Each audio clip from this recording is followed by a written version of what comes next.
Dear students, আসসালামু আলাইকুম। আজকে আমরা আরেকটা প্রবলেম বেসড কোশ্চেন নিয়ে কথা বলবো। Just have a look what problem we are going to solve today. তো তোমরা সবাই জানো যে এই প্রবলেম বেসড কোশ্চেনটাতে টোটাল 5 মার্কস থাকে, এবং কোশ্চেনগুলো ফ্র্যাকশন ফ্র্যাকশন করে দেওয়া থাকে। এটা তোমরা অলরেডি জেনে এসছো। আজকে আমরা আরও একবার এই ব্যাপারটা নিয়ে ক্লিয়ার করব। এই টোটাল 5 মার্কসের ভিতরে দেখো একটা প্রথমে তোমাকে একটা এই ধরনের সিনারিও দেওয়া থাকবে। আজকের সিনারিওটার দিকে যদি একটু তোমরা খেয়াল করো, তাহলে দেখো যে a 15-year-old boy presented with the history of increased thirst, frequency of urination, generalised weakness and significant weight loss. His fasting blood sugar level is 18 millimole per liter, and 2 hours after breakfast it rises to 25 millimole per liter. তোমাকে প্রথমে একটা scenario দিয়ে দিল। এখন এই সিনারিওর পরে sequentially কোশ্চেনগুলো আসবে। Now you have to solve all this question after reading this problem very carefully. আমরা কিন্তু প্রবলেম বেসড কোশ্চেনের আনসার দিতে দিতে মোটামুটি এখন জেনে গেছি যে একটা প্রবলেম বেসড কোশ্চেনে কি হয়। প্রথমে একটা আমাদেরকে সিনারিও দেওয়া থাকে, সিনারিওর পরই কিন্তু সিকোয়েন্সিয়ালি কোয়েশ্চেনগুলো আসতে থাকে। তাহলে দেখো এইখানে আমাকে কি কোশ্চেন ফার্স্টে দিয়েছে যে what is the interpretation of his blood glucose report. এবং তোমরা রাইট সাইডে যে মার্কস ডিস্ট্রিবিউশনটা থাকে, এই মার্কস ডিস্ট্রিবিউশনটার দিকেও খেয়াল করবা, কারণ এই মার্কস ডিস্ট্রিবিউশন অনুযায়ী কিন্তু তোমাকে আনসারটা লিখতে হবে। যদি এটার মার্কস ডিস্ট্রিবিউশন বেশি হয় তোমাকে একটু বেশি লিখতে হবে, কম হলে কম লিখতে হবে। এখন খেয়াল করে দেখো যে আমি এখানে যে আনসার লিখেছি নট নেসেসারিলি যে এটাই তোমাকে ফলো করতে হবে। এবং তোমরা এটা শুনলে অবাক হবা যে আমি ফেসবুকে এই কোশ্চেনটা পোস্ট করার সাথে সাথেই ফার্স্টে যে আনসারটা দিয়েছে সে একজন স্টুডেন্ট, সে এবার প্রফ পরীক্ষা দিচ্ছে। সে এত সুন্দর গুছায় কোশ্চেনের আনসারটা লিখেছে, আমার চেয়েও অনেক সুন্দর করে লিখেছে। আমি এইটার মাধ্যমে তোমাদেরকে একটা মেসেজ দিতে চাই যে চেষ্টা করলে তোমরা আমার চেয়ে অনেক ভালো করে লিখতে পারবা। ওই জন্য আমি যা লিখেছি হুবহু সেটা ফলো করার কোনো দরকার নেই। তোমরা মূল কনসেপশনটা বুঝে নাও যে কেন তুমি এইখানে সাসপেক্ট করতেছো যে probably he is suffering from diabetes mellitus. কারণ তুমি এখানে দেখতে পাইলা যে তার যে ফাস্টিং ব্লাড গ্লুকোজ লেভেল সেইটাও হচ্ছে নর্মাল যে থ্রেশহোল্ড আছে ফাস্টিং ব্লাড গ্লুকোজের সেটা ক্রস করে চলে গেছে। এরপরে 2 hours after breakfast that is post prandial যে গ্লুকোজ লেভেল সেইটারও যে একটা থ্রেশহোল্ড আছে সেটাও ক্রস করে চলে গেছে। এই কারণেই তুমি এই ক্ষেত্রে সাসপেক্ট করছো যে সম্ভবত he is suffering from diabetes mellitus. যখনই তুমি একটা টেস্ট রেজাল্টের ইন্টারপ্রিটেশন দিতে যাবা তখন কিন্তু তোমার একটা রেফারেন্স লাগবে।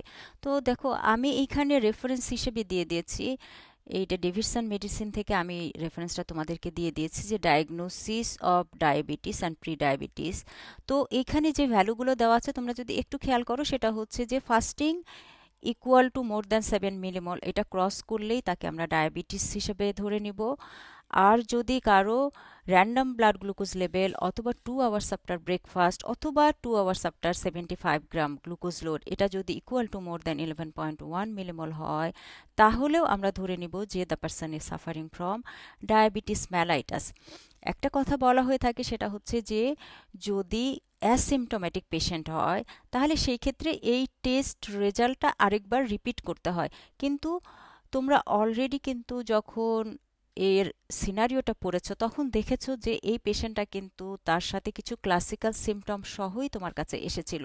তার তার ভিতরে যেমন তার থার্স্ট অনেক বেড়ে গেছে, তার ফ্রিকোয়েন্সি অফ মিকচুরেশন বেড়ে গেছে, জেনারেলাইজড উইকনেস, ওয়েট লস ইত্যাদি ইত্যাদি। All these are classical symptom of diabetes mellitus. So তুমি এখানে ইন্টারপ্রিটেশন দিতেই পারো যে the person is suffering from diabetes mellitus. আমরা একটা কোশ্চেনের আনসার অলরেডি পেয়ে গিয়েছি। এখন আমরা সেকেন্ড কোশ্চেনটা দেখে নেই। এখানে চাওয়া হয়েছে যে what type of disorder the boy is suffering from. তোমরা যে জিনিসটা সবচেয়ে বেশি গুরুত্ব দিবা সেটা হচ্ছে যে এই মার্কস ডিস্ট্রিবিউশন। মার্কস ডিস্ট্রিবিউশনের দিকে তোমাদের খেয়াল করতে হবে, কারণ এই মার্কস ডিস্ট্রিবিউশন অনুযায়ী কিন্তু তোমাকে আনসারটা লিখতে হবে। যদি মার্কস ডিস্ট্রিবিউশন বেশি থাকে তোমাকে একটু মোর এক্সপ্লানেশন সহ লিখতে হবে। মার্কস ডিস্ট্রিবিউশন যদি কম থাকে তাহলে তোমাকে অল্প কথায় যেভাবে আনসারটা লেখা যায়। এখানে আমি দেখো দুইটা স্যাম্পল আনসার দিয়ে দিয়েছি। এবং তোমাদের সবসময় একটা কথা বলি যে যখন যে কোশ্চেনে যেভাবে চাওয়া হবে তুমি সেটা দিয়েই শুরু করবা। এখানে যেহেতু তোমাকে বলেছে what type of disorder the boy is suffering from, তুমি এখান থেকেই শুরু করো the boy is suffering from. দেখো আমি আনসারগুলো এভাবেই দিয়েছি, the boy is suffering from, the boy is suffering from. তুমি তোমার মতো করে আনসারটা লিখে দাও। আমি কিন্তু এটা বারবার বলি। তো এখানে কেন আমি টাইপ 1 ডায়াবেটিস মেলাইটাস বলতেছি, তার কারণ হচ্ছে যে আমি অলরেডি খেয়াল করেছি যে যে বয় আসলো আমার কাছে, ওর বয়স মাত্র 15 years, that means his age is less than 20, এবং তার ফাস্টিং এবং আফটার ব্রেকফাস্ট দুটোই অনেক হাই, তার সাথে সে ক্লাসিক্যাল সিমটম নিয়ে আসলো। এই কারণে সব কিছু দেখে আমার কাছে মনে হলো যে the boy is suffering from type 1 diabetes mellitus. আমি একটু এক্সপ্লানেশন দেওয়ার চেষ্টা করব কেন আমরা এই বাচ্চাটাকে টাইপ 1 ডায়াবেটিস মেলাইটাস হিসাবে ডায়াগনোসিস করলাম। তোমরা ডায়াবেটিস মেলাইটাস টাইপ 1 টাইপ 2 দুটোর ডিফারেন্স পড়েছো।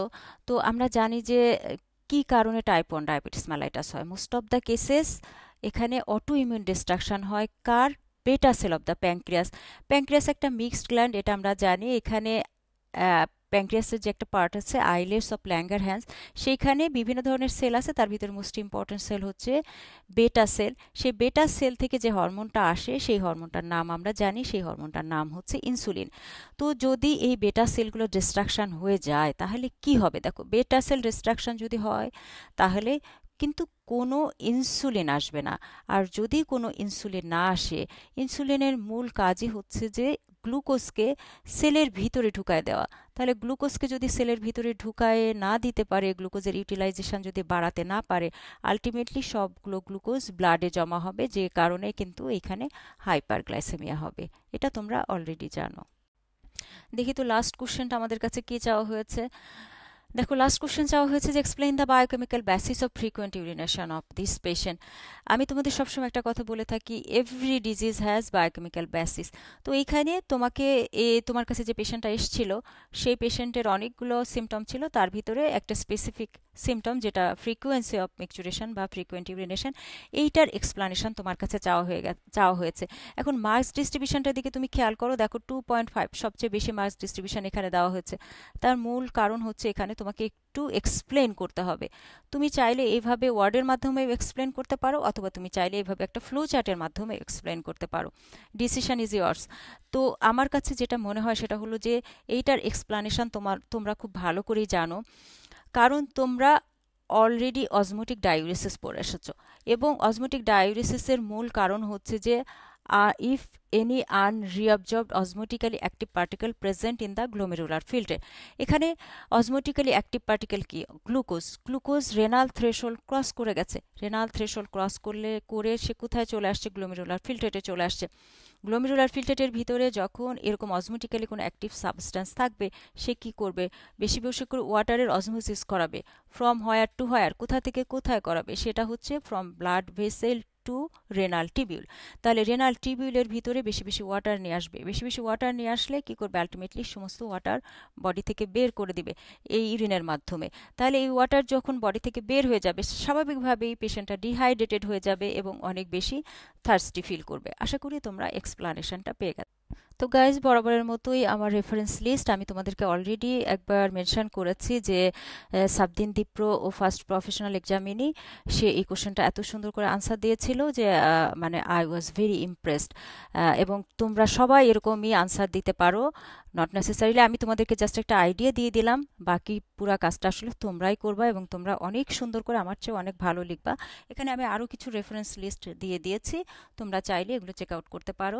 Thank you very much for staying with me.